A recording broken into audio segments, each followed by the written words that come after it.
Alors nous, dans le groupe 1, on devait travailler sur la qualité des données. Puis finalement, on s'est rendu compte que la qualité des données dépendait vachement du contexte dans lequel elle était utilisée.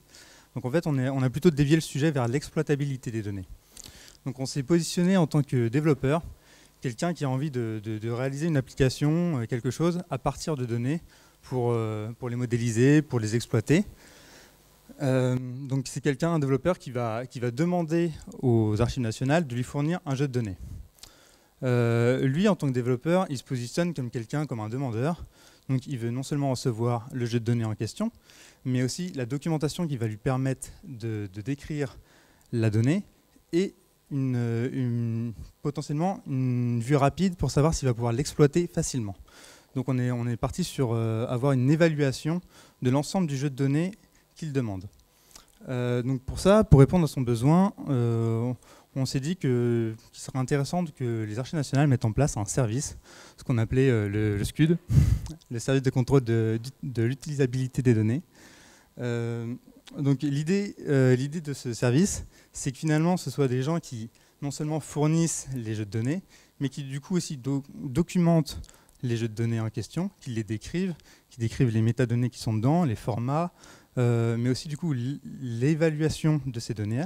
Donc par exemple le taux de remplissage de telles métadonnées, les formats, et pourquoi pas les combinaisons de métadonnées qui deviennent intéressantes fonctionnellement pour pouvoir l'exploiter par derrière.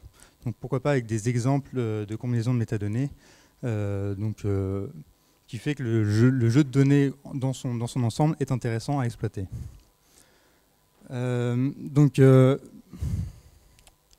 L'idée de ce service, c'est donc de s'outiller pour pouvoir évaluer les jeux de données. Donc pour ça, à sa disposition, il a le jeu de données en question, forcément, mais il doit aussi avoir les critères d'évaluation de ce jeu de données. Il peut aussi avoir à sa disposition donc, des référentiels externes, par exemple des bases de pays, des bases de personnes, de producteurs, pour vérifier que le jeu de données qui est demandé par le développeur, on va le comparer par rapport à ces référentiels externes qu'on va appeler propres, pour voir si on se rapproche de cet idéal de ces référentiels-là ou pas. Donc ainsi, on va pouvoir évaluer, donner une note au jeu de données en question. Donc pour la mise en place de ce service, on a déterminé quelques contraintes et les ressources que les archives nationales ont à leur disposition. Donc beaucoup de contraintes, comme vous pouvez le voir. Dans un premier temps, il y a la formation des archivistes à l'évaluation de données, parce que ce n'est pas forcément quelque chose de facile. L'hétérogénéité des jeux de données. On sait tous qu'il y a différents types de formats de données qui sont à la disposition de tous. Donc ils vont être évalués d'une manière différente en fonction de ce qu'ils sont. Il y a forcément une contrainte organisationnelle parce que ça nécessite de mettre en place donc, un service, des rôles, des postes, pas mal de choses, et donc aussi une contrainte budgétaire et temporelle vis-à-vis des autres activités des archives nationales.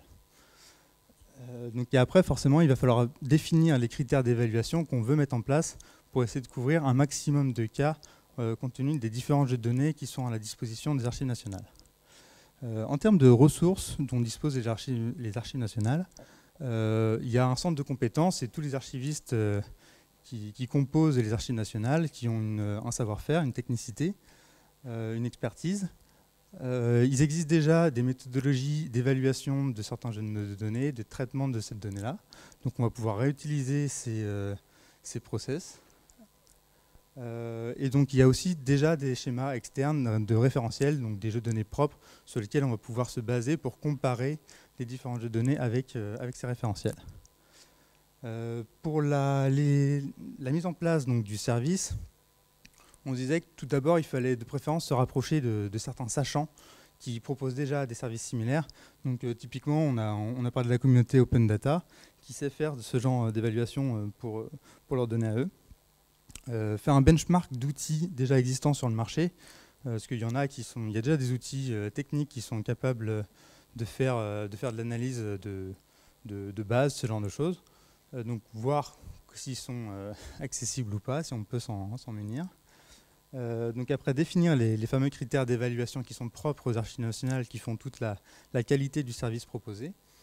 Et après, donc, le développement de l'outil, s'il faut le faire, et la formation des personnes qui vont constituer ce service. Et après, donc, la mise en place du service en lui-même et des différents outils qui vont être utilisés au cours de cette chaîne d'analyse des jeux de données.